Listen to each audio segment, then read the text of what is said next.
An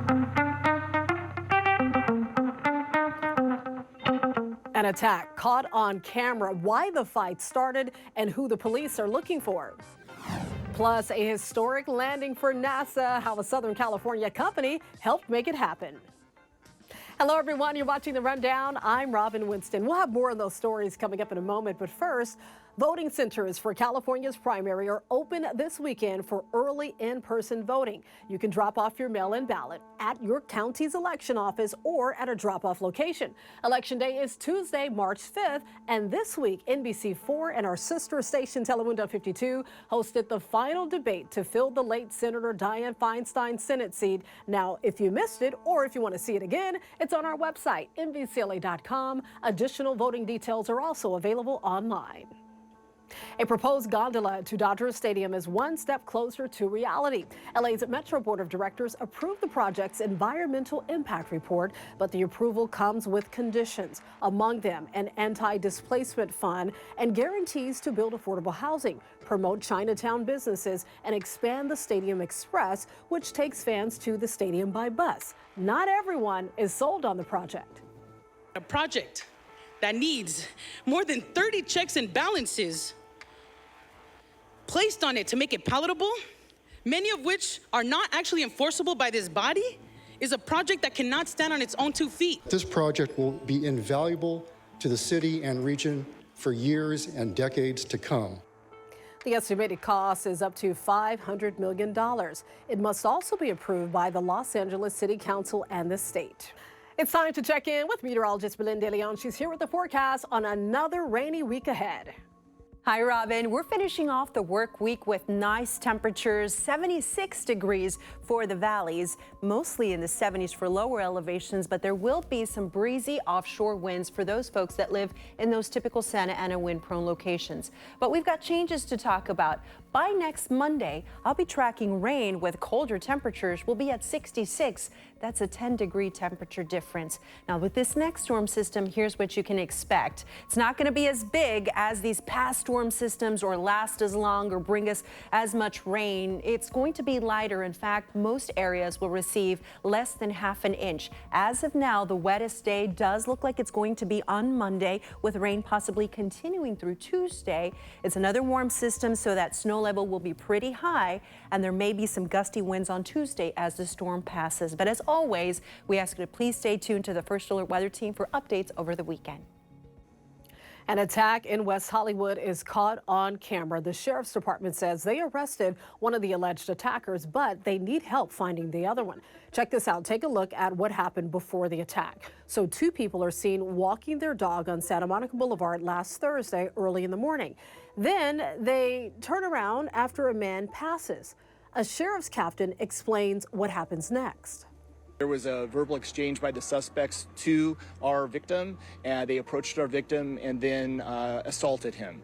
There was a lengthy assault where they used personal weapons hands, they used a flashlight.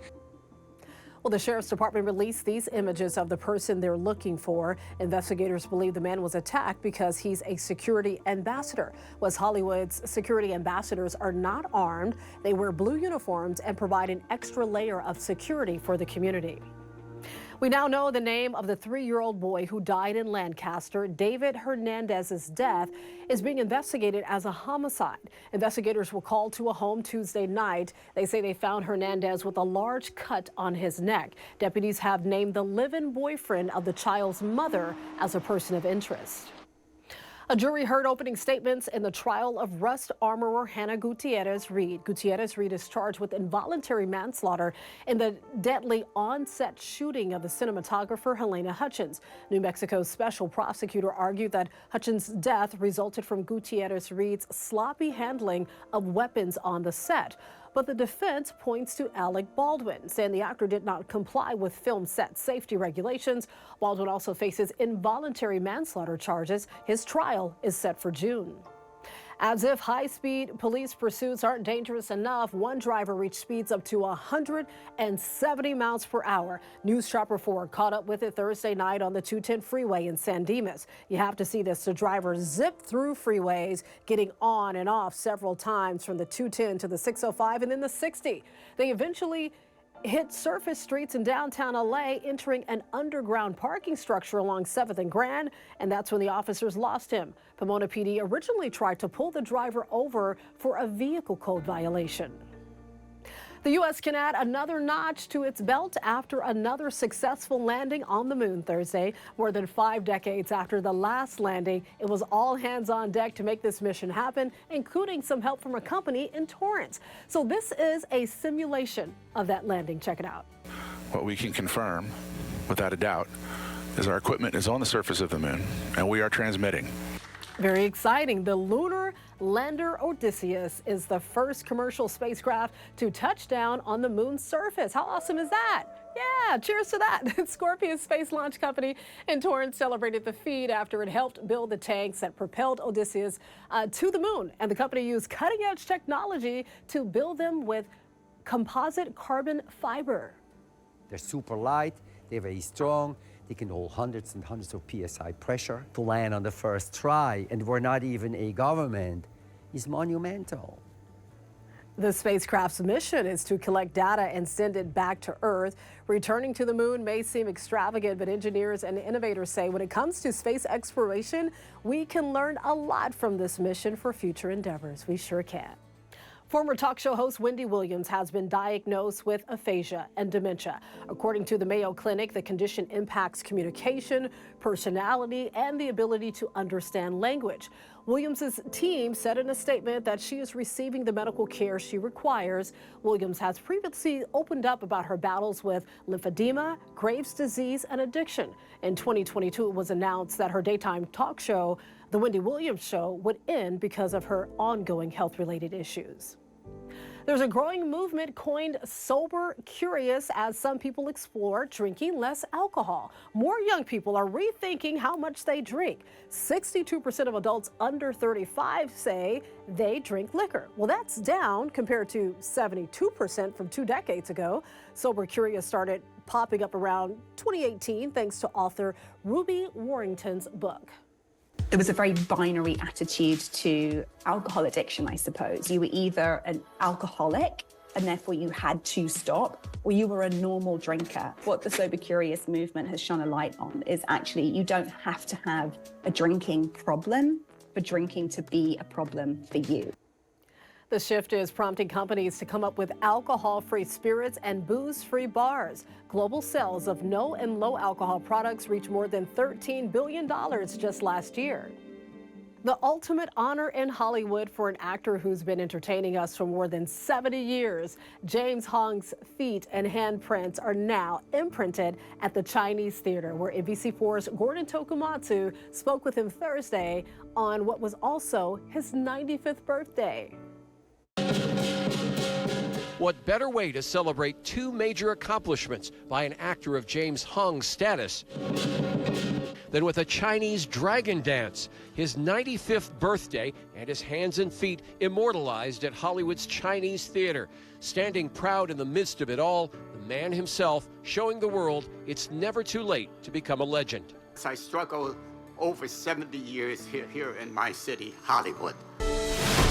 In a couple of weeks, you can see Hong in one of his most recent projects, playing Mr. Ping in the highly anticipated Kung Fu Panda 4. But this, by no means, is the only place he can be seen. He was also David Lo Pan in Big Trouble in Little China, Gong Gong in the Oscar mega winner Everything Everywhere All at Once. Just 3 entries in a lifetime of accomplishments. As an actress, I stand here today on the shoulders of giants like you. And Hong remains a fierce advocate for Asian Americans in Hollywood. Hong's feet and handprints are now forever cemented in the courtyard at Hollywood's Chinese Theater, a nod to his longevity and stick-to-itiveness. We asked him afterward. You just gotta keep trying, you know. If he had any advice to other struggling actors of Asian descent still out there. You gotta form groups and voice your opinion. You can't be a silent minority anymore. Congratulations and happy birthday. A Rancho Cucamonga woman helps brighten the day for patients in the hospital, and she does it with a warm gift. Chandra Heyman gives them beautiful Sherpa-lined blankets, and she gives away a lot of them, 4,500 to be exact, to patients in hospitals, including the one where she works, Kaiser Permanente Baldwin Park. She wanted the gift to be something special. If you're going to give someone a blanket, you want it to be a keepsake blanket. You want it to be something that they can hold on to, or either the family can hold on to, time and time again.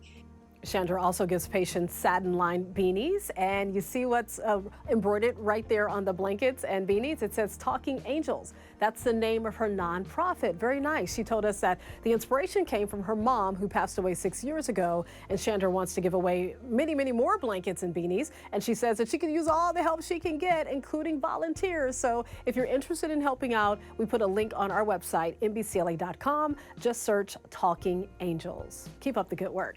An LA family got to visit Universal Studios, but they didn't just buy regular tickets to get in. They used a voucher that they got 30 years ago. Yeah, it's pretty old. So here's the Kramer family at the park Thursday. The parents, their 2 kids, and the grandparents. The visit was a redo from a trip that they made back in 1990. Grandmother Carolyn says that that's when they brought their 2 young kids to the park. But Universal shut down because, it was raining that day, so they had to close down some of the rides. So they got a handwritten voucher to actually come back. The worker telling them that it would last for the rest of their lives. And yes, it actually did. Fast forward to present day. And Carolyn's son, Daniel, says that he's surprised that Universal honored the old certificate. There's no way they're going to accept it. It's like this small handwritten piece of paper. There's no chance they're going to honor it. And then when she called, she's like, let me try. Because she called, and I think it was on the phone for like an hour or so, and they accepted it. So it's really cool. Wow, I love that she held on to it all this time. That's so awesome. Well, Carolyn says she also thought it was impressive that Universal Studios allowed them to use the decades-old voucher. The theme park and NBC4 are both owned by the same parent corporation, Comcast. You can always get news and weather updates on the NBCLA app and our website, NBCLA.com. And be sure to tune into Today in LA on NBC4, weekdays 4 to 7 a.m. I'll be helping you get around with traffic reports throughout the morning. See you next time on The Rundown.